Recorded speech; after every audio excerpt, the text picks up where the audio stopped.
Thank you for coming to Artists in Action at Grounds for Sculpture. My name is Julio Bedell. I'm the Director of Education and Community Engagement. Before we do introductions, I also want to just talk with you about night forums and invite you, if you'd like to visit night forums after the talk. It runs until 10 o'clock. I have some complimentary tickets in the back. You can come see me after the show. Night forums is a new, interesting to describe, digital and sound installation with projection mapping that kind of reimagines various spaces and artworks at Grounds for Sculpture. It's very, for me, it was very soothing in a surprising way. Very interesting. So I encourage you to see it if you don't have time this evening to come visit Grounds for Sculpture. It's going to run until February 28th. Okay. I'm very happy for this, this event because as you all know, and you all love Cliff Ward. I've been here 3 years, and from the beginning, he's been sincere, warm, funny, always engaging in talk, sharing his artwork. I've always tried to do programs or classes, and it just hasn't worked out. And me and Anya were like, we just got to punch him in. Yeah, just get him in there. So I'm very excited to be working with Cliff and having this opportunity to see his work outside his studio in here and talk about his wonderful life and stories and experience. So. And also I'd like to say thank you to Anya Mickey, who's been curating this series. This is the last one for the year. And we were really, I think, ambitious. It started very quickly within 2 months. And we did one a month, and it just kept going and going and building and learning. And with Bill doing sound and video in the back, it's been rolling. So we got into a flow, and I think it's been wonderful to work with you. I just want to say thank you for doing this program with me and with all the artists. So Anya is a local curator and artist herself, and she'll be leading the conversation today. I'll hand it over to her, and we'll get started.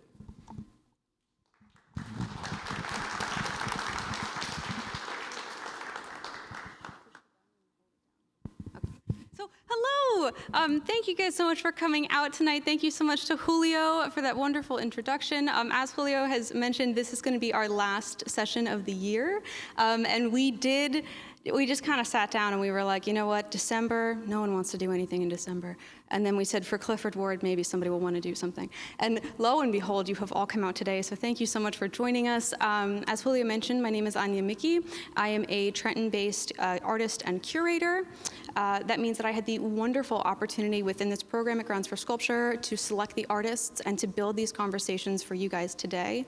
We are recording this conversation, so if you guys could silence your phones or maybe put them on vibrate for me, that would be fantastic.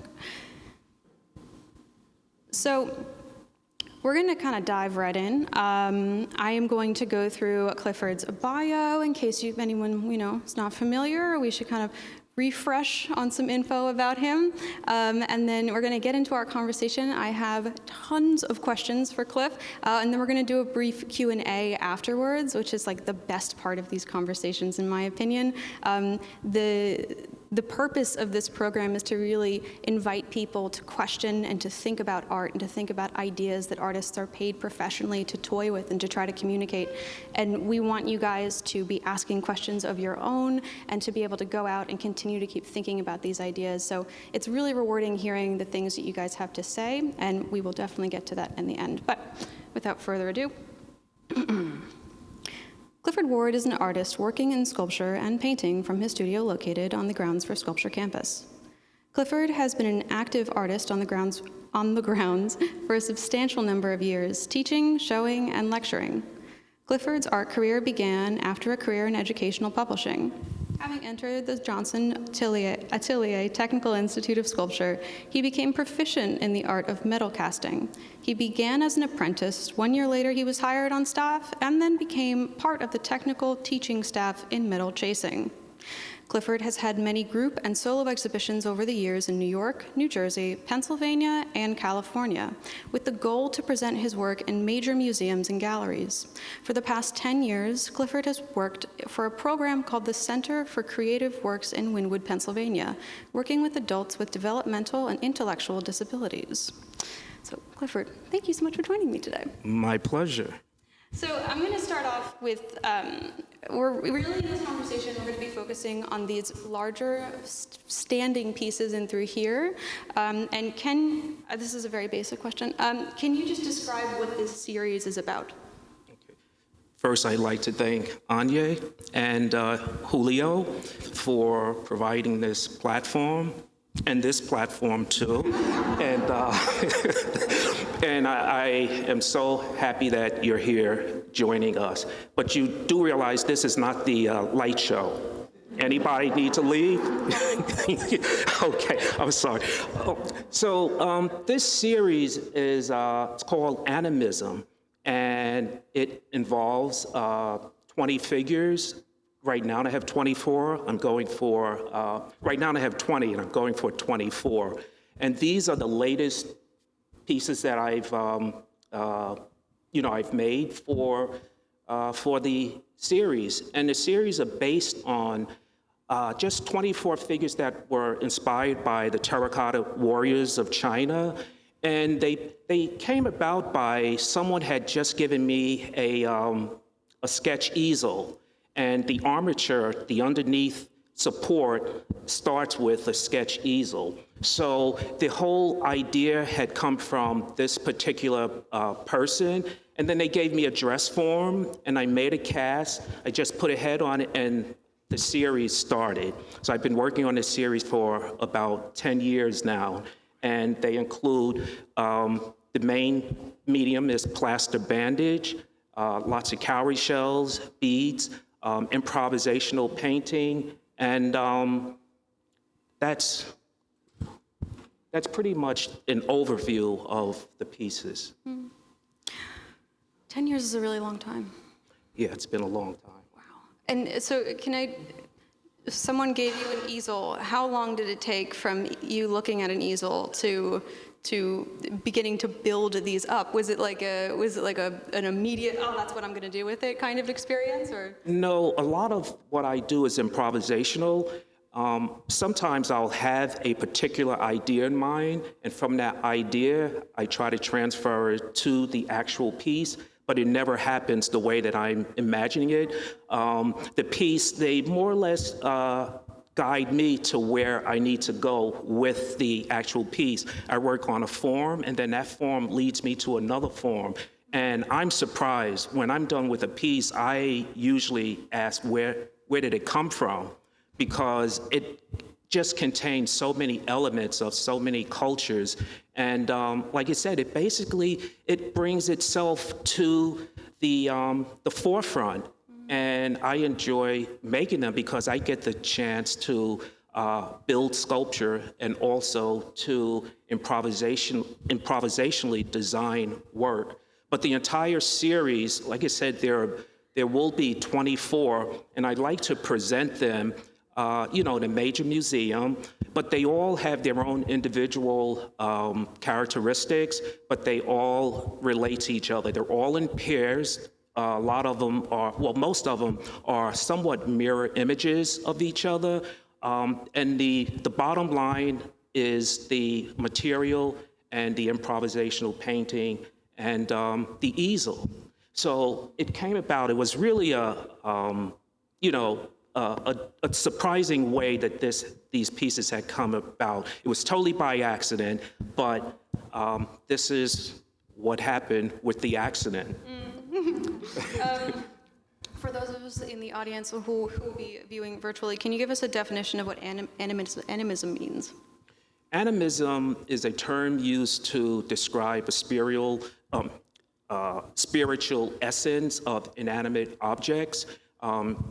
Rocks, trees, rivers, and it's give these different items a soul, and that's pretty much the explanation. And what I like to do with my pieces, I want you to feel that animism, because they have a presence, and when you stand with them, I like you to actually feel that animism. And that's that's a common denominator in all of my work. So animism is the soul of inanimate objects.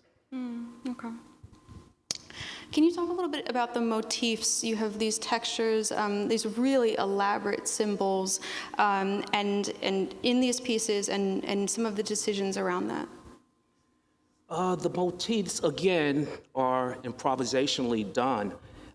I work with, the plaster bandage. It's a very comforting material because I'm working in water all day. The motifs are based on African mud cloth, and I use the coloration of African mud cloth, and that's the basis of all of the coloration in my pieces. They start with, again, the easel, then I develop the bodies of the pieces. I usually cast the top from a dress form, and then the rest of the piece more or less defines itself. I'm following each form. I might have a pattern that I want to express in a piece, but a lot of times, many times, that does not happen. I follow the piece and the form, and it takes me to a place that I had not originally intended. But all of the design work is done with, paintbrushes, various types of paintbrushes. And also there's I use amber shellac and brown wax to get the brown coloration. But everything, like I said, is improvisationally done, and they're all based on this group of 24 figures that I would love to show at some point, and they all relate to each other. As you see, they all have that same common denominator, which is the painting and the material itself. With the motifs, there's also, I use a lot of cowrie shells. I use cowrie shells for sight, for insight, and Africans use cowrie shells basically for that. And at one time, they were used as currency, Africa and India, in India. So the actual cowrie shells in all of the pieces are placed in strategic places, but primarily all of the cowrie shells are in every single piece. Within not only just the pieces that we're discussing with the Animism series, but also it's really evident in the rest of your work. You have this repetition of a really soft, organic shapes within hard lines, which is really beautifully mimicked by the painting that you do over top of each shape. When you're forming these, what does the process of that look like? Because you're working with this plaster material, which is wet and can kind of be molded. What is that like?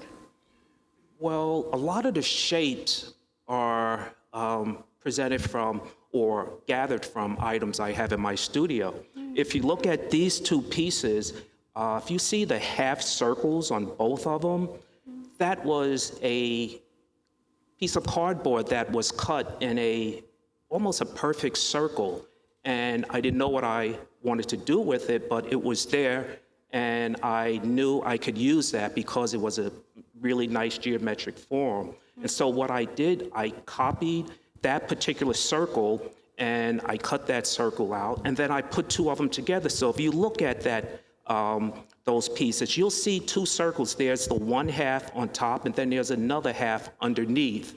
And then from that, other forms will begin to develop. But the forming of the piece is a lot of cardboard, a lot of styrofoam, there's metal, and it's all just, it comes together as a figure. But again, I use the dress form for the top, and then I use a lot of my faces. So these two, they both have my face, and altered a little bit. I work cheaply, and then I have other pieces. These are manipulated a bit, but I have others where they are true form of my face, true cast. But I always use cowrie shells, and once you use the cowrie shells, it changes the entire face. I can have cowrie shells in the face in my studio, and most people don't realize it's me. And I thank Yuri for making the mold for my face. And so all of these forms will come together. And again, I use a lot of just stuff that's lying around my studio. These forms here, I had planned on doing a piece that I had done many years ago. I did a bronze piece called the Nubian Dancer, and I had no intentions of doing this piece, but things weren't working, and all of a sudden I walked past my studio, and inadvertently there was this form. So I said, let's see how it looks against the background of another form. And that generated various other forms, and I just started putting these forms together. So these are probably the heaviest of the pieces, and they're very heavy. It seems like they're getting heavier and taller. And by the way, those are not my faces. So, but all of the others are. It could have been yesterday, but that's really how everything happens. Happens from one form to the other form. And then I embellish and have fun. So building the actual piece takes a lot of time and frustration, and it just takes a lot of physical toil on your body, so and your mind. So what I do is I just let the pieces talk. I let them talk to myself, talk to me, and I feel that I'm being channeled. I really sincerely feel that there is a presence that when I empty the soul, I empty everything out of my system and invite some of my ancestors to come through and help me with these pieces. And it seems always to happen. No matter what the problem is, I learn how to fix it. And that might take me in a totally different direction. But these pieces, I had no idea they would, this would be the result. Those over there, I wanted air. I knew I wanted air in the pieces, and these are very open. And a lot of the work has a lot of openings where these are pretty compact.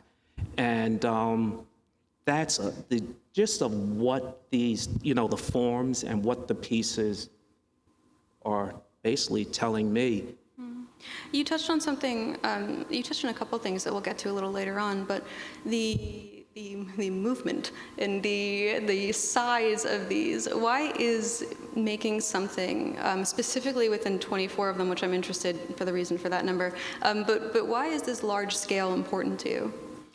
I think I like the quote-unquote intimidation of the pieces. I like you to feel the piece, and I like you to look up to that piece. It's the height of the piece has been increasing. I started with pieces that were about 5 feet, and these are about 8 feet, and they just gradually increased. And I like that, the power that the size invokes in the entire series. But the size is very, very important. But I think this is as tall as I would like to go with the pieces. I have 4 more to make, so I'm not sure exactly what it is. I might make one by itself, maybe a red piece or something that counters everything else that's here. But that's it. And with tall pieces, I can do so much. I have so much of a surface area. These pieces, I needed to build a canvas. On all of these pieces, I build a canvas. These are pretty disjointed and small, but these I really wanted, I didn't know exactly what I wanted to do, but I wanted a big surface to paint. Because the painting to me is the dessert. You're building the structure that's so time-consuming, laborious, but painting is the dessert. And when I paint, my mind just goes some other place, which it goes some other place even when I'm not painting. But here, the painting is what I really, really enjoy, and the size allows me to put as many elements on the piece and as much painting as I want. There are times when I'll see a piece and, I need to connect the transition of the piece, these tall pieces, and I don't know how to connect. There's this, it's, I guess, like a void. There's no connection when I cast the torso and then the lower part. So with these, as you see those little panels on the side, I needed to hide where the where the transition was. So I hid the transition by adding those two elements, and then afterwards I could fill the pieces in, the elements of those particular pieces. But I worked to design the motifs on the work, so I can actually make a piece and think of where I'm going to make my canvas. And like I said, this is an example of a large scale of painting, whereas these are somewhat minimal. Something that I really love about your work and your process, which we will get into a little bit later, is your honoring of your own intuition, which I think is so important for an artist to be able to just naturally trust themselves and the things that they don't necessarily know, but that they can do. And there is sort of an effortless quality to your work in which I think that can kind of be communicated to the viewer, that you are allowing something to happen. You're not controlling necessarily, which I think is really evident in your work. So the creative process for this specific series, you don't start with a sketch. Do you listen to music? No. I never sketch. I can't draw. And I do listen to music, but the way that I really like to work, I like to work quietly, and I think a lot of that is attributed to I work with water quite a bit. And the atmosphere, it's got to be, I call it a loud quiet. The ambient feeling should be relatively quiet, although I use music, but intrinsically I am solo, I am in my own space, and that's where I do most of the work. And I need that environment to express what it is I'm trying to say. And I allow, like I constantly say, I allow spirits and I allow my ancestors to come through, and they help me formulate these pieces. So as you can see, I'm very, very spiritual with my ancestry, constantly trying to find out where I'm from. And hopefully a lot of the art will lead me in that direction as to where I'm from, because of I think the integrity and the vessel that I allow the spirits to enter. So the size is very, very important for these pieces. And as the group, Animism, all together, they form a very strong presence, and they're all relatively tall. So there's an intimidation factor, not a negative intimidation factor, but an intimidation that makes you look at the piece and hopefully enjoy the piece. And the figures are just there basically to bring you into the piece. Once you're into the piece, the objective is to see what's there, the intricacies, the painting, the style, all of the mechanisms that go into making these pieces. So you're looking at the piece, but there's so much within the piece. And a lot of time, I might call a piece within. There are pieces I call within because you look through the piece, into the piece, and around the piece. So just don't be fooled by the actual entirety of the pieces. So if you get a chance, I'd like you to examine the pieces, go through, and just see some of the intricacies and some of the subtleties in the piece that were very, very important. And again, the size allows me more surface to paint and to add other motifs and objects. I think that's a really good note, and it was actually something that I wanted to add to. We were moving these around earlier today, which was so much fun. And the back of this piece is really quite surprising, which I love about your work. And in true sculptural fashion, you want people to be as immersed in the front, in the side, in the profile, in all possible ways in which you can actually experience something. So I'm so glad that I don't even have to make that note now. Can you talk about this motif of inversion and mirroring? And not only is that evident within the series that we're discussing right now, but if you have ever been to Clifford's studio, then you will see that there are twos of everything. And they're really quite beautiful in a way that something is so unique that you kind of can't replicate, especially with your painting. But there are sort of are multiple copies, or there's the inverse of something. Can you talk a little bit about why you use that and what that means to you? Well, the pieces, the doubling of the pieces are pretty much to allow me to work that piece even more without working on that same piece. So I can work on a piece and I can explore different designs, different elements on one piece, and while I'm working on that piece, if something works, I will transfer that onto the other piece. And then while I'm working on the other piece, I'm using various forms and just experimentation. And from that, I can work on the other piece. And it goes back and forth. But I just like the idea of having these somewhat mirror images. They're almost like families. Like this is a family, that's a family. But each of them have their own distinct characteristics, but they're more alike than they are different. And that's the embodiment of the entire installation. They're all related to one another, but you have all of these different families. And again, it allows me to further create on that particular piece, but on another piece. So all of that is part of the doubling of the pieces.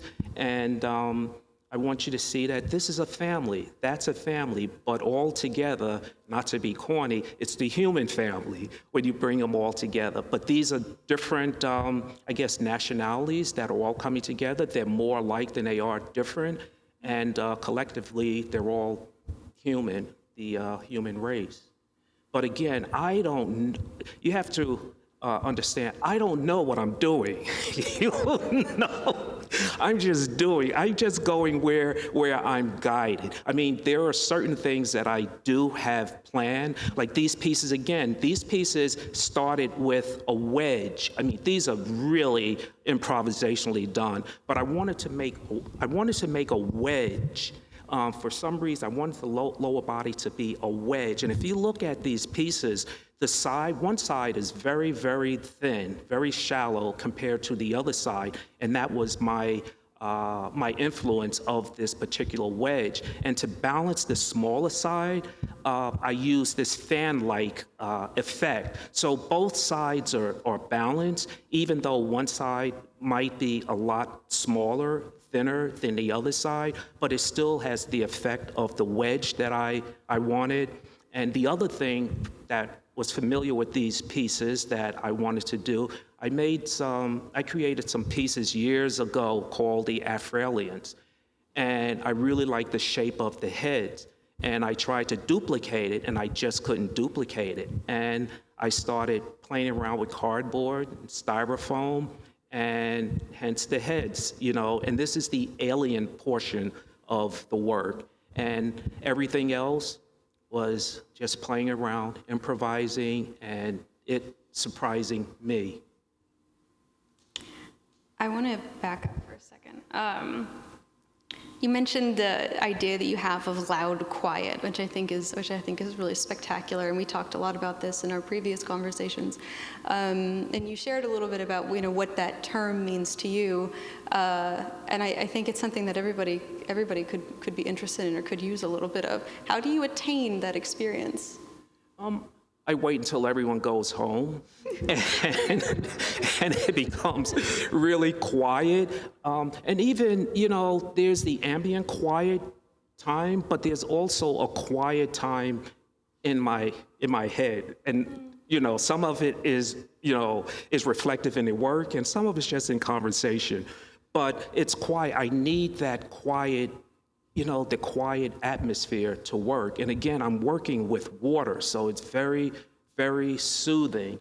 And by working this way and having a loud quiet, it allows these spirits to come into my work, to come into the conduit, and it just allows me to really just take Cliff away and to use that my ancestors that are speaking through me. And again, I'm a very strong component of this spirituality and how I'm being led to work on these pieces by my ancestry that I'm not really familiar with, but I think in the pieces I'm trying to use my integrity of the art and using myself as a vessel so that perhaps there's something on the pieces that can lead me to a certain tribe or certain part of Africa. And so that's where the entire process of being quiet comes in. It allows me to really think about the piece and act as a conduit or a channel. Do these warriors, I don't necessarily know what your preferred title, if they are actually warriors. I know we talked about that a little bit. Do they have any form of lore to them, even though they are improvisational? I love mythology, spirituality, folklore, myth, and I think all of that encompasses the entire body of work. So there are many stories, like I'm starting to relate various components of the work to various mythologies, and I'm still studying these mythologies and how my work will fit into the mythological thinking that I have with these works. Because some of the works are human forms and some of them are not. And with that, I'm developing the entire body of work. I have the griots, I have the winged messengers, I have the fashion oriented pieces, I have the aliens. And so all of that together reminds me of something that's not somewhat of realistic. It's all part of this concept that I'm developing this story. And it's not a story that's intentional. It's as I'm developing pieces, that story is happening. Like these pieces are aliens. And I created a piece a while ago called the Afralians. And these pieces are somewhat along that line. But that's the part of the work that is not really talked about that much because there is folklore in the pieces, and that's all part of this imagination, this imagining world. And it's what I say, I'll make me a world, and this is what's the manifestation of that desire. We're going to get a little bit into your background with transitioning into art, but prior to art, did you always have such a strong connection to your sense of identity and self and practice of honoring, your more spiritual inclinations, or is that something that you found in art? That's something that just sort of, it happened in my previous profession in textbook publishing. I think this is along the lines that we're talking. Yeah, so what I had this job that I worked for a publishing company, publishing textbooks, business and economic textbooks. I guess you can see the relation of the two. Totally on two different planes. But I worked for this company, Richard D. Irwin, and I had I had a briefcase, suit, tie, company car, traveling all over the place, and totally miserable. Selling business and economic textbooks and procuring manuscripts for possible publication. And I decided one day I have to get out of this just for my health and well-being, but I didn't know the art factor was I knew there was something artistic, but I didn't know exactly what it was. But going through this period in my life where things just seemed to fall apart, I lost everything, and it was at that time of losing everything that this art developed. I created one piece using a cranberry juice jar and one of the long balloons that I wrapped around this jar, paper mache, painted it with these designs. And so even from that first piece, there's a link, there's a line to this current work. But after I left the company and I lost everything, at the worst time, I thought, is when I found my art.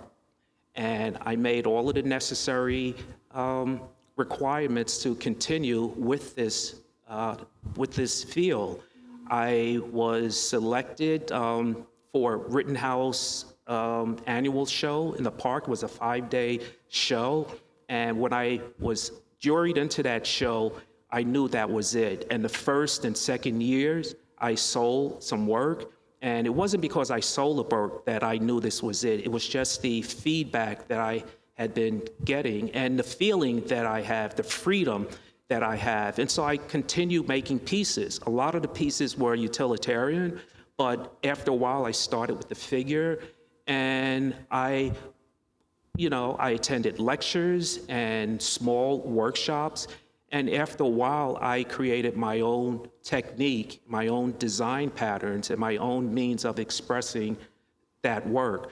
But all of that, I think, is a result of being in a field that I really was unhappy with, and I tapped into myself to find what it really is that I'm here for. And it was the art that just surfaced above everything else. And I'm happy, I'm free, and to create, you can do anything you want. And so a lot of the work is, I think, a reflection of my background and what I've been through, the feeling and the emotions that are transferred to me, which is transferred into the work. You did an interview with someone, I think actually with Grounds for Sculpture, that's published online, where you discussed the jar story and the balloon, and there's a part at the end of the article where you're talking about that experience where you said you threw a party, and everybody at the party, they sat around a table with the jar, and they were all like, wow. And I think it's such a wonderful thing, because that's how art is. You stop and you go, I made something that's like, this is really something. And then you get addicted to that. Yeah, it was that jar. And, there were a few drinks involved also. But there were people that will pass this jar with these design, and they see this, woman, and they see a kettle, they'll see different things, and they started a conversation about this one piece. And so that's why I say, when you look at the piece, if you look into the piece, I think you'll see a lot of a lot of motifs and feelings that are not just obvious. Again, like I said, the figure is there, but it's what's within that figure. And maybe after a few drinks, we can all talk about things that we see in the pieces. But that was really, I guess, the start of my art career, was that one cranberry juice jar bottle that was paper mache. So that was the start of it. So that got me to see you here, that that one jar. So, but yeah, that was an interesting part. It seems like everything was pointing towards the art. Even before that jar, I tried to mentally regress to where art happened in my life. And just the other day, and I usually go around a block just to go next door, so please just bear with me. But I remember as a kid, Leo Ramsey, when I was in like the second grade, after the holidays, after Christmas, you go to class and you bring one of the toys or whatever you received for Christmas, and you talk about it. Then there was Leo Ramsey had this toy called a vacuum form by Mattel. And it was basically this little red, little red machine that had a heater on one side, has another platform, and you get these different plastic molds. And there was a little plastic sheets of paper. You get a stack like this, all colors. And what you do is you put it in this device, you heat it, and then you turn it over onto whatever it is. If you want to, have a nose, and you pump it like a vacuum. And that melted paper, that melted plastic happened to form that particular nose. And when I think back, I said, that was something back in the second grade that all of the signs were there. And then I know there was another time when I lived in the housing projects, and the nuns will come in the summer, and they would have all types of projects for kids. And I remember there was a contest, and I made something out of clay, and I won first prize. So there were all of these different aspects of my life. I try to go back to see where it was that this art was prevalent. And now that I look back, those are a couple examples that happened, but those were part of this whole development of art that I was totally unaware. That was a really nice story. I think we all also have like a memory when someone brought something into school and we were like, oh my God, I really want that. Yeah, but it's spectacular because I don't think many of us have grown up and become people who can make that thing that they really wanted. So, yeah. You don't need any Fisher-Price. And it's by Mattel. Okay, It's by Mattel. And I went online and it's still available. It's a vacuum form. If anybody needs to get It was fun. Yeah, it was really a fun piece of equipment for a kid. Sounds like it could be kind of dangerous too, but Yeah, it wasn't that, it was able to melt these little sheets of paper, but it didn't get very, very hot. Okay. But it was hot enough to, to make that form once you vacuum. You take that vacuum out of the, the plastic. You might find a whole bunch of these on your doorstep, New Year's Eve or something like that. So I want to take us back to the Animism series, and you mentioned something about how you have, each set sort of has like almost the thing that they are. Like you could almost kind of categorize them. And I want to talk about the adornment and about the focus on clothing, or even their kind of armor. Can you talk a little bit about your decisions and sort of maybe anything that's surprising that kinds of pops out to you? I mean, these look like they could be wearing turtlenecks. The other works that you have that are all lined up in your studio as well, though, they have a really, really shocking variety of different pieces that they're wearing and shields and things like that. Yeah, I get a lot of feedback from, people that are involved with fashion. And that was not one of my goals with the pieces. Again, I was creating my canvas, and to create a canvas for my painting involves making somewhat larger forms. And what larger forms are garments. And that allowed me, again, to express my painting. So I'm making these pieces with a fashion element, but that fashion element was not primary.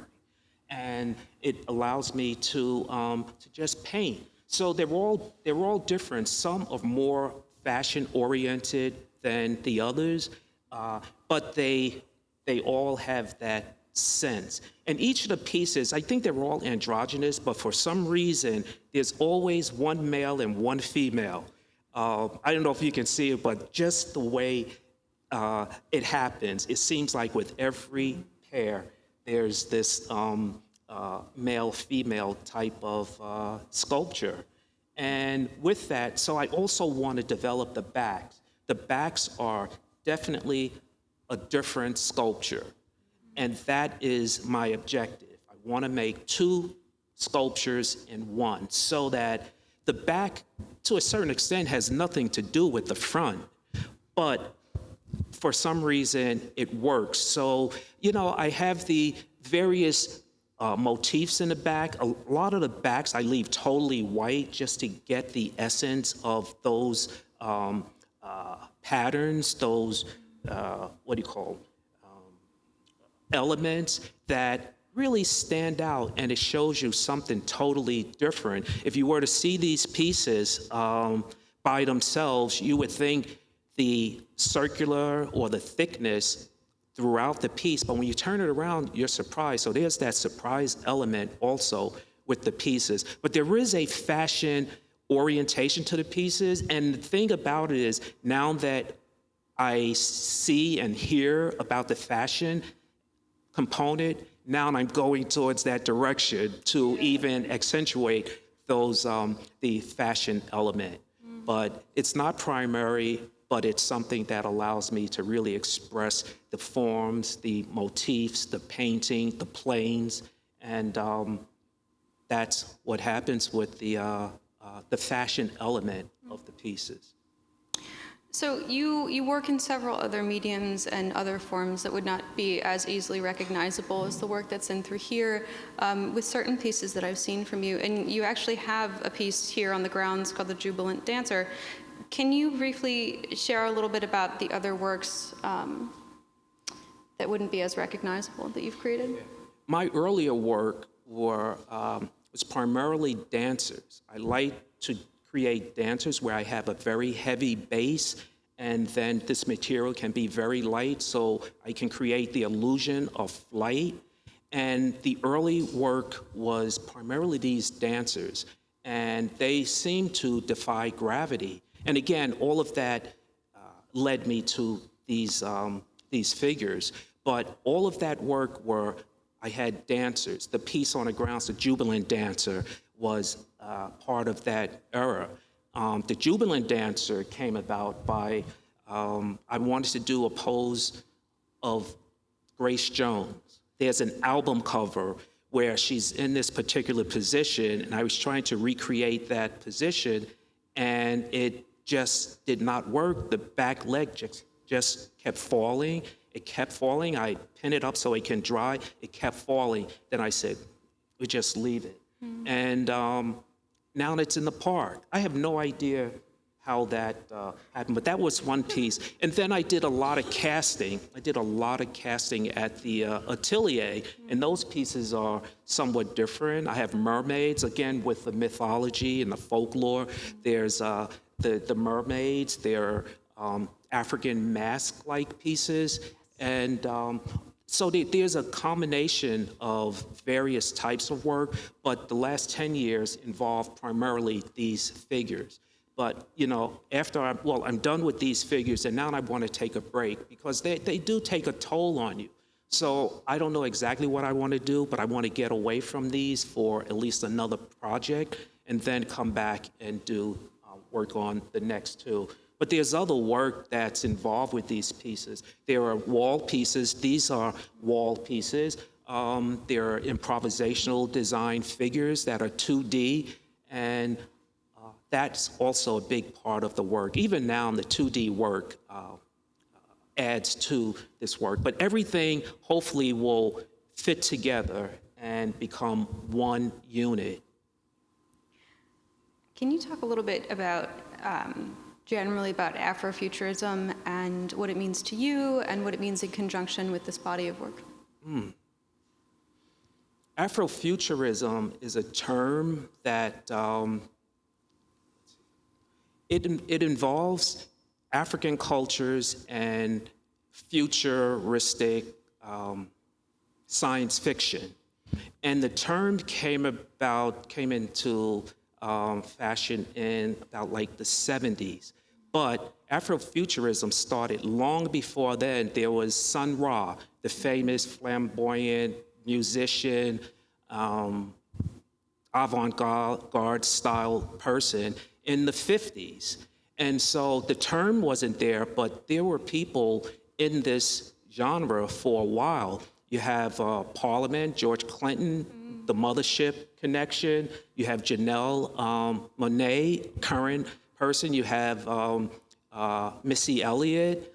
And the epitome of Afrofuturism is the movie Black Panther.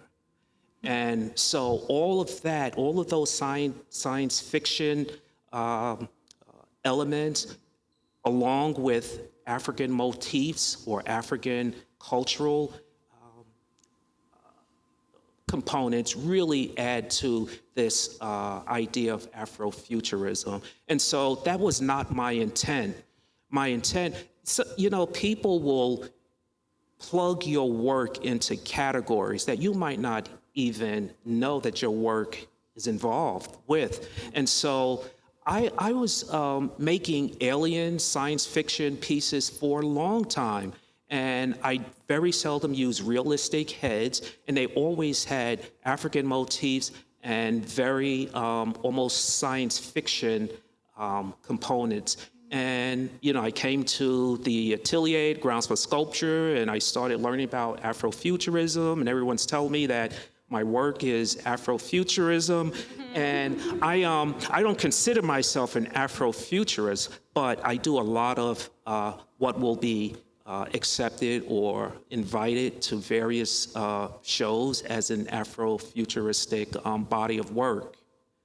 So it's the incorporation of African themes with science fiction.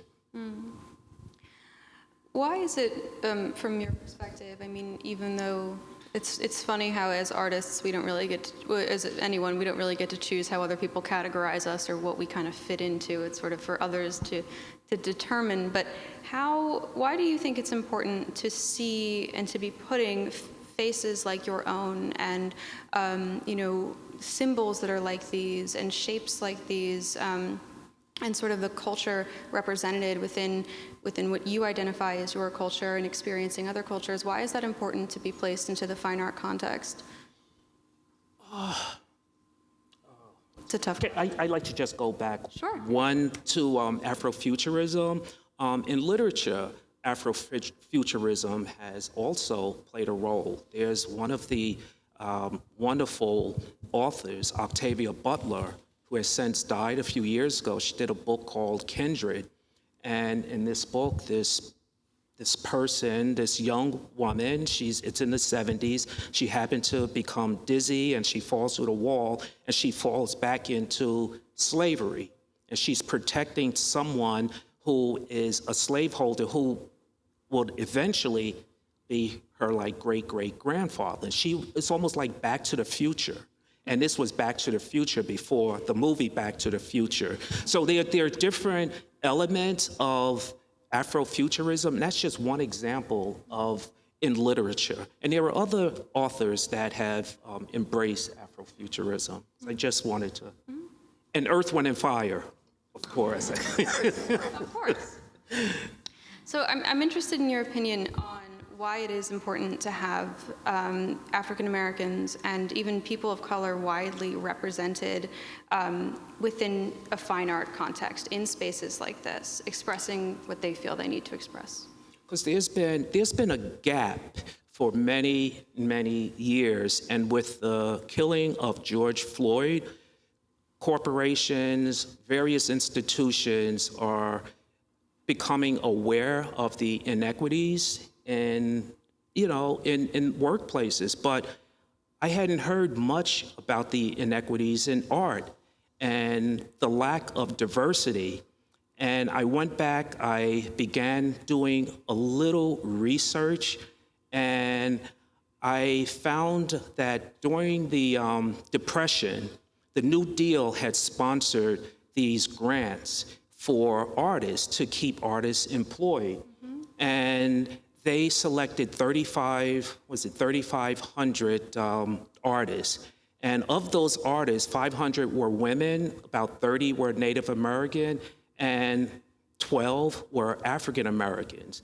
And so there's always been this disparity, particularly in the art world. There's another example where there was a show in Harlem, and it was in the 60s. It was sponsored by MoMA. It was called Harlem on My Mind. And they didn't feature one Black artist in this show. And then you fast forward to 2019, there was a huge study done from William College in Massachusetts on diversity in art museums. And the study involved 18 top museums in the country.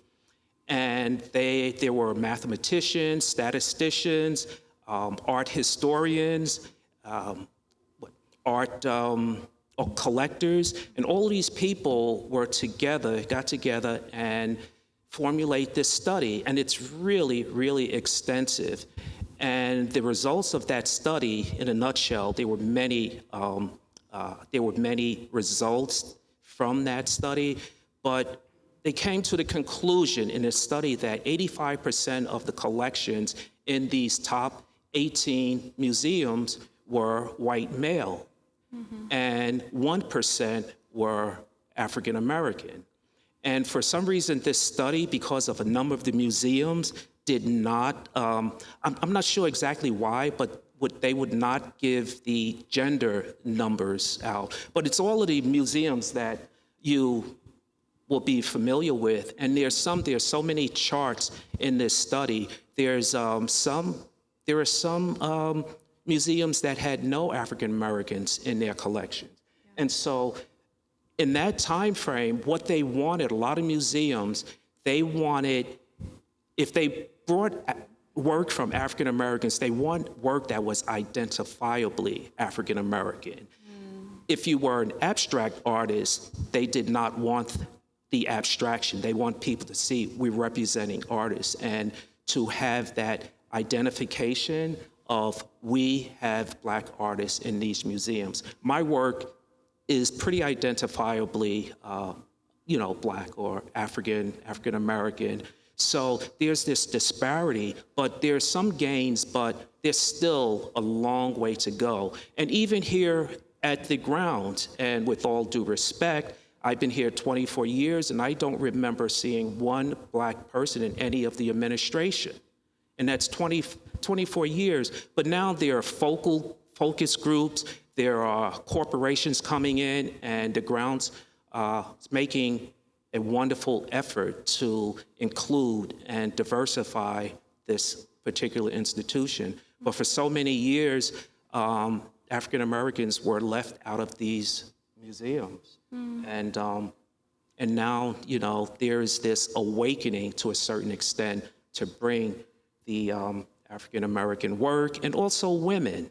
So it's one of these things that we have to embrace. We have to realize that these inequities do exist, and we need to diversify. There's a lot of work out there that has not been given any credit. You have artists like Charles White. These are deceased. You have Norman Lewis, Elizabeth Catlett, and then you have artists of today, Sam Gillian. So there's this awakening to embrace some of these artists that have been around for years. Betty Saar, Faith Ringgold, all of these artists, they've been around for years, and now they are somewhat getting their due, but a lot of times their work is not as receptive by these museums as they should be. But there are gains, and it's amazing, almost ironic that this awakening had come from the killing of George Floyd. I think that the point that you made many wonderful points, but one of the points that you made, which has actually been echoed within the conversations that I've been having with artists here, especially artists, Caribbean artists or Caribbean American artists, is the feedback that they've received saying, well, this doesn't seem like it's Black art, so, go back over there and try again. And I think that, much like what you're speaking to, the fact that we don't have leadership, and when you don't have eyes that come from a specific perspective, you can't see the things that you can't see. So when we have diversity, when we try to make sure that we're including from a curatorial perspective voices, and when we make sure that we're trying to train people appropriately to make the correct decisions or putting the right people in the right places, that's a make or break kind of decision to be able to just say either like, you are what I expect you to be and this is good, or to be able to have the cognizant ability to say, maybe I don't know enough to judge this. Let's go find somebody who does know that, which is expensive, and it's very difficult to do, and it's difficult to do that for a person who's typically paid to know everything. But I think it's so important to be bringing up those kinds of topics and just to be reminding everybody that, the more that we consciously say that we need to do a better job of, the more that we are capable of looking at the things that have happened before and say, we need to be improving on this, that, and the third. And we need to be adding more names into the pot of people who get to be judgmental and who get to make decisions. That it's really important that we all just kind of keep trying to actively hold all of this so we can do a better job of being understanding of others. I want to touch on, within the topic of identity and what we're kind of talking about here, has there ever been a tension within how your work has been received for its combination of spirituality? That's very interesting. When I started making work, I mentioned earlier that I was accepted in this juried show in Philadelphia called the Rittenhouse Square Fine Arts Annual. It's the 5-day show. I had all my work out, including my cranberry juice jar. I made all of these weird figures, and for some reason, I was always approached by people who practice the old ways, voodoo, vodou, and I had no idea. And this didn't happen just in Philadelphia. It happened in New York. It happened in a number of places. In fact, a good friend of mine, Momola, is practice voodoo. It's weird. You don't want to say voodoo because the antennas go up. But it is voodoo or Santeria, and it's all African deities with Santeria, with Catholicism. But I would always be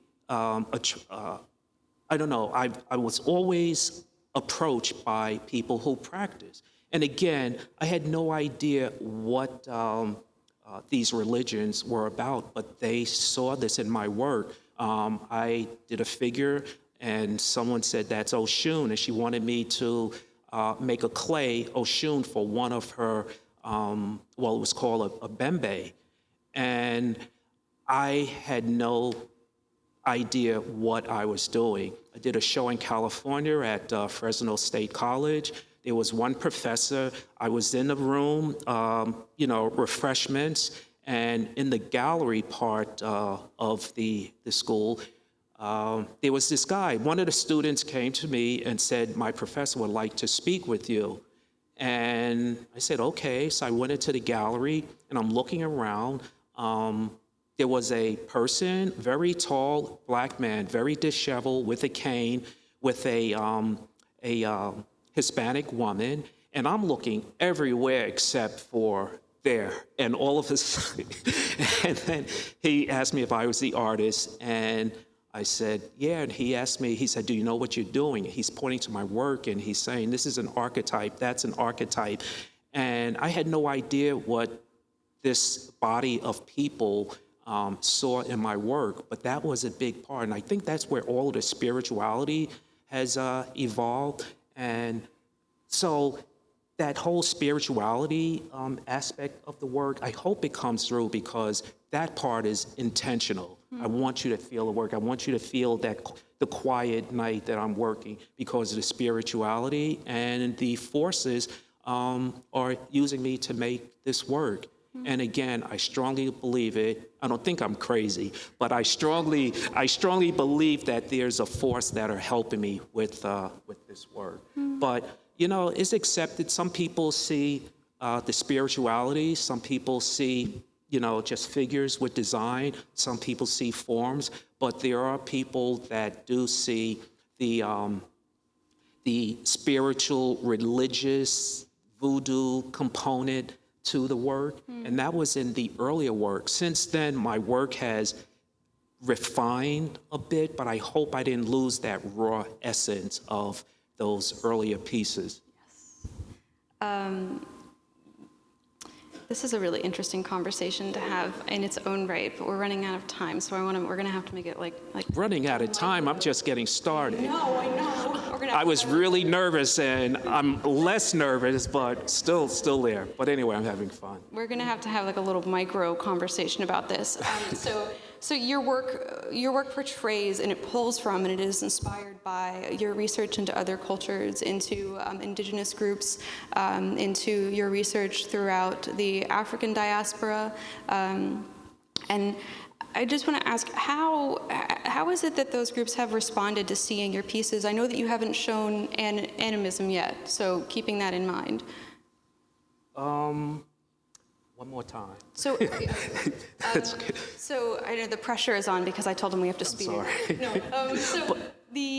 How is it that when you're working with all of these other cultures and you're pulling from all of these groups that you're researching but that you don't necessarily belong to, how is it that your work is received by those who you are using throughout this practice?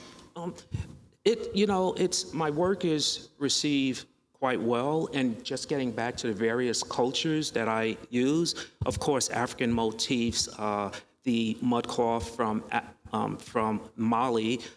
Then there's the indigenous people in New Zealand, the Maori.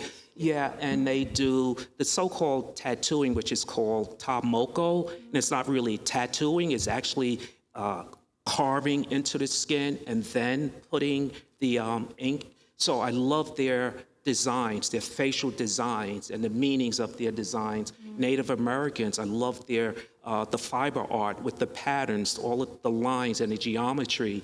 Celtic crosses, I love Celtic crosses. So I borrow from many sources and many cultures.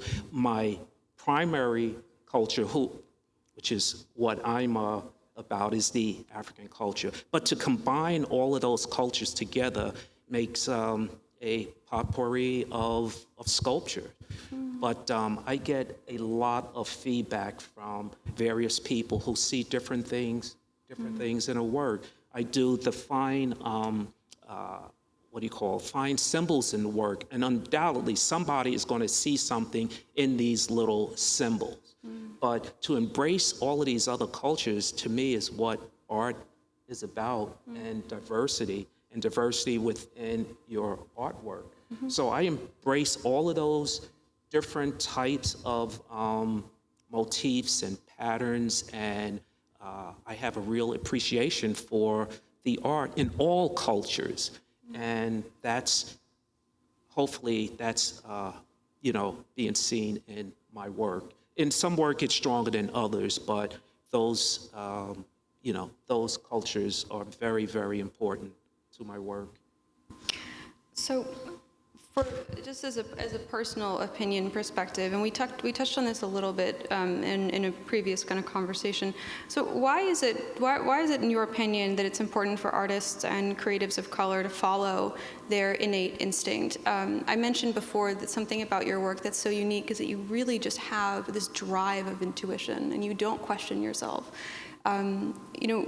How is it that you, attain that, possibly? And also, how is it that possibly other people can try to be as authentic within their own creativity?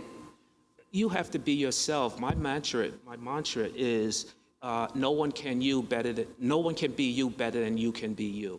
And so, I just go with the gut feeling. I go with what's happening with the forms, with the shapes, and I just try to put these pieces together and work almost innately. But it's just something that happens when you are true to your work. You're not, influenced by too many people, and all you have to do is be yourself. And if you are yourself, your work has to be different because you're different from everyone else. And you can be categorized, but still there's an individuality that you have to possess. If you see my work here, you see my work in New York, I think you're going to know that that's my work, because my integrity is in the work, and I can't help but let that innate creativity come out into the work. So. Yeah. Wonderful. So. We know that we have 20. We need 24 to complete this series. But you're going to take a break. What's next for you? Where are you going to be? Well, my show at MoMA, and then MoMA and the African American Museum in Washington. They don't know yet. They don't know. But I really would like to have my work in some of the major museums, and MoMA is one of those museums. I never say this to others, but that is really my drive, is to get my work into these major museums. And I would love to be able to display the animism in the new African American Museum in Washington. So now that I have the time and I'm really pushing the work, I think once I complete the 24, I will really make a concerted effort to go out and, talk to MoMA. Wonderful. And where can we find you to keep track of you and all of these movements and all of these things that you'll be doing in the future? I'm here at the grounds, and one other thing I'd like to mention, I work with adults with developmental and intellectual disabilities in a total art-based program, beautiful, beautiful program. And working with that population has helped me. These are artists. I mean, 3 of the artists are represented by galleries. And, what they've given me is just a work ethic and an intensity and gut in your art. It's just raw, They don't think about what has to be accepted by other people. They do what's inside, what's innate, and that has helped so much. And even here, every now and then I'll work in a program called Eden in West Windsor Arts Council. And that, again, that's that population that really can have an effect on your work and yourself as a person. And you think you're giving so much to them, but they've given so much to me as a person, and very much artistically. In fact, I stole some of their stuff. No, it's just something that I really, really embrace because, these are what I call true artists. It just flows from their soul. Wow. I'm so glad you brought that up. I know we read about it in your bio, but we didn't get a chance to get to it. So other than Princeton or West Windsor Arts Council, website, social media, where can we keep track of you? Facebook, Instagram. What's your Instagram handle? Picafrica. It's Picasso Africa. Picafrica is my name. In fact, I made a piece called Picafrica. Okay. Yeah, but that's where you can find me pretty much, and always here. And anytime you'd like to visit the studio, I would love to have you, not as the whole group here, but on separate occasions, if you'd like to come by and talk some more, I would love that, because this is a great place. The Grounds for Sculpture really is a great institution. And you have to see the studio for yourself. I mean, it's like the ninth wonder of the world. Yeah, it doesn't end. It's like a suitcase that is to a pocket dimension. There are so many more rooms than you think that there are, and it is truly immense. Well, Clifford, thank you so much. Thank you, and thank you. Yes, and thank you. I really enjoy. Yeah, thank you. All right, so we got some time for some questions, if anybody has some questions. Right in through here. Cliff, I don't think you realize this, but you've just gone into a whole different realm. Talk about the soul pushing you. Those, maybe the faces of the Afro-aliens, those are trilobites. Yeah, there was something different about these pieces. Yeah. The evolutionary, they're millions of years old. In fact, the first one was the different stage of evolution, and the other one is bigger than another part of evolution, but there are clearly trilobites to me. People don't remember from your biology class. Trilobites have been captured as fossils, and they're for any of the researchers that ever found a trilobite will teach us about it. Trilobites are thought to be part of the evolutionary process, and because of all the sedimentary rocks and whatever, they look just like those faces. Trilobites. And the other thing is, the fellow behind you has been staring at me all night. And I've seen him before, and I call these my family too. I'm not sure if he likes me or not. Yeah, I have a quick story about that piece. I sold this, there was this young couple. First it was, I think she was single. She bought a couple of my dancers.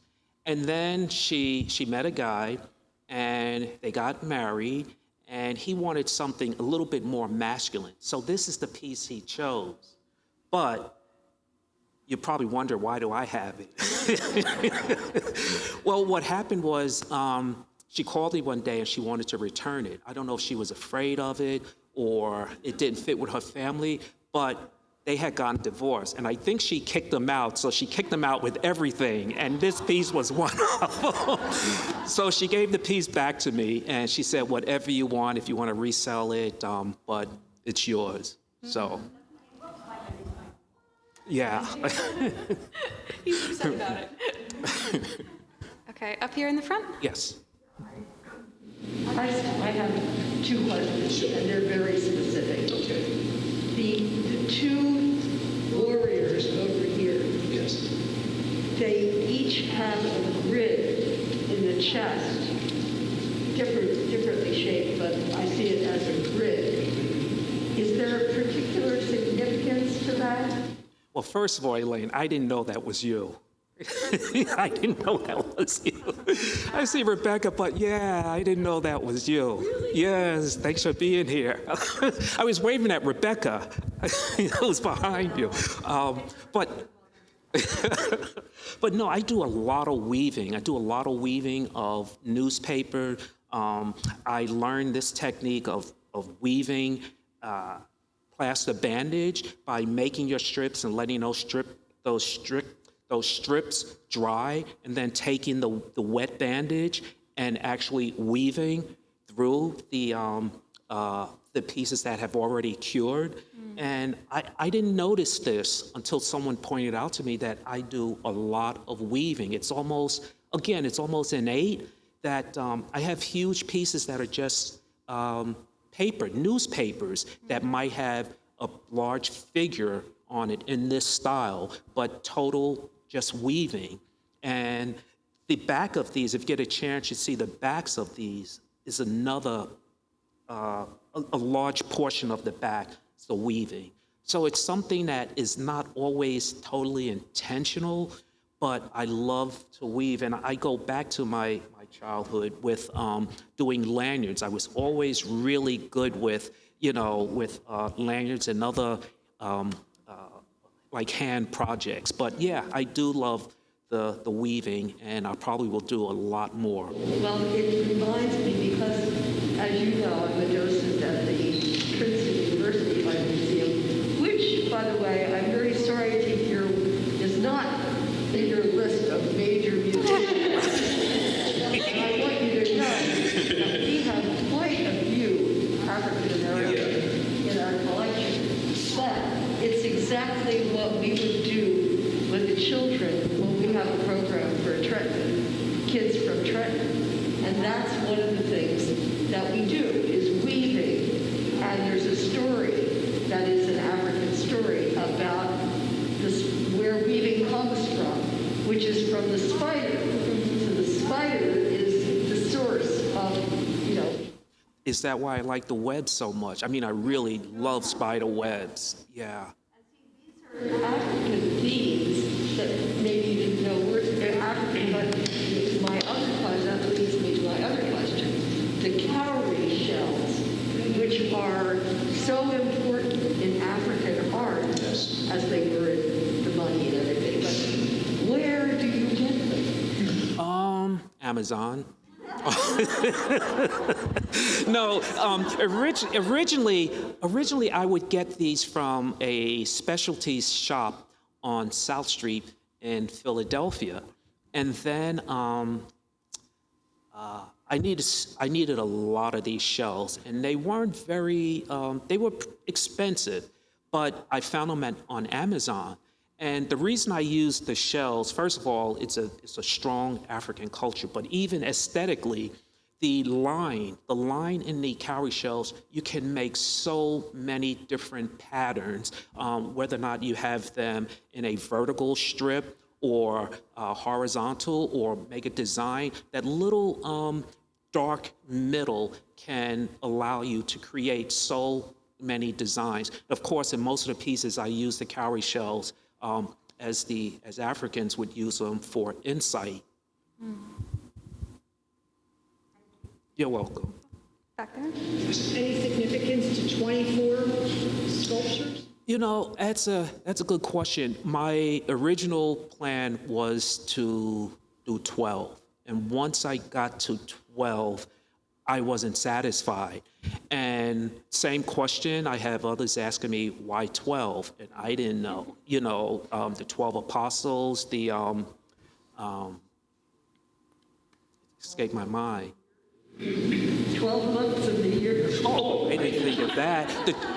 The 12 tribes of Israel, just a number of, you know, these. I really don't know. I didn't want to do 10 because that's so common, and it had to be an even number.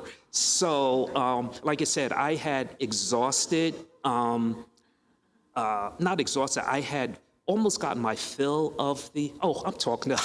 I'm still looking at you, Elaine. Ruth, yeah, it's one of those things that no rhyme or reason. It's just I wanted to do another series of 24, and I might not stop there, but right now I'm going to stop at the 24.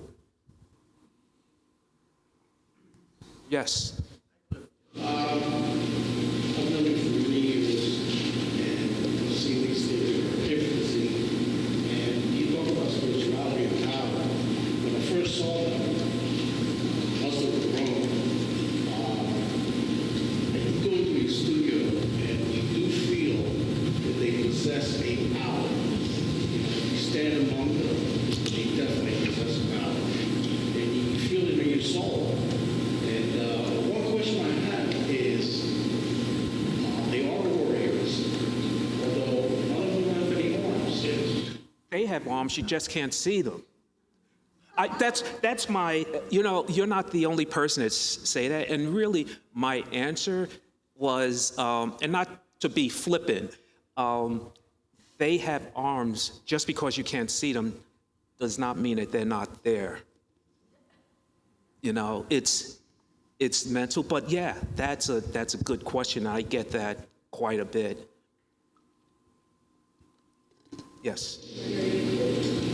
Going back to your point of time when we were talking about the space, the quietude, the solitude, and every time you mention water, something about the way you mention it that is very acutely significant to what not so much the fact that you water, and the fact that water is some kind of spiritual element in yourself that requires it to be part of that and not to be disturbed by anything else. Yeah, I think it's the calmness of water. I think it's just something that's very soothing, and it's not something I intentionally went after. It's just something that I found. Initially I was working with paper mache, and I really dislike working. It's a nasty kind of thing. And a friend of mine who's an art teacher said, Cliff, why don't you try this, plaster bandage? And what he did was he just put a piece of bandage, wet bandage on something, and then he did this little, with his hand, this little strip-like thing, and you can see it in all of the work. It's like an accent. And from that point, I was sold with the water aspect. And again, the water is very quiet, and it allows me to shape and mold the pieces. I can break a piece and recreate that piece. But water is essential to, it is my work, because that's what I use to, obtain everything, because the plastic bandage requires water to set and then to cure. And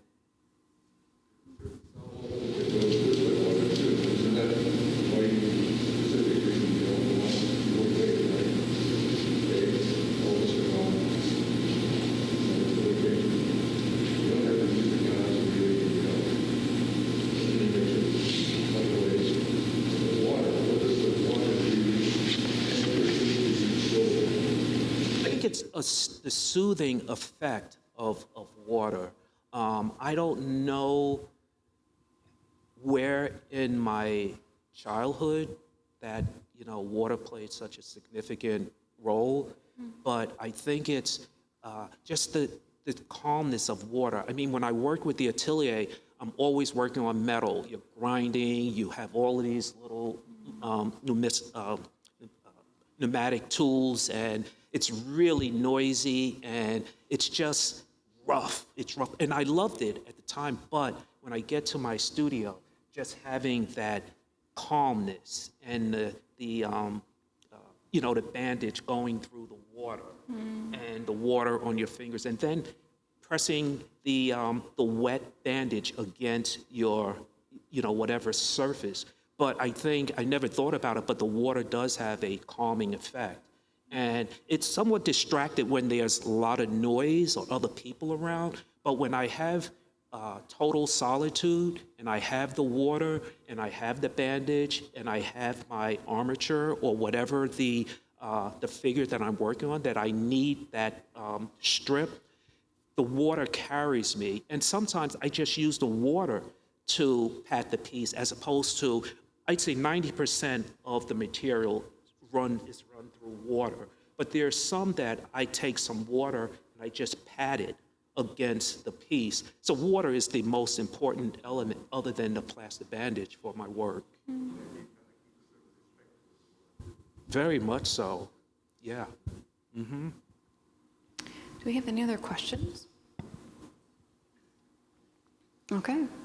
You guys, well, thank you so much for joining us. I mean, this is on this abnormally warm December day. And Cliff, thank you so much for bringing your pieces out here and for sharing with us today. Thanks, Anya. Absolutely. And I also would like to give a huge thank you to the Grounds for Sculpture, the Stuart Johnson Atelier, Bill Nobes from House of Robot, who is in the back and is just like everything I've ever wanted in a production person and more. You guys can catch us again on Saturday, February 26th with Leni Piquet-Morante. I'm so excited to be speaking with her. We're going to be taking a break in January, and we will be right back here in February, so be sure to catch that as well. Thanks so much, guys. Thank you. Thanks for coming out. Appreciate it.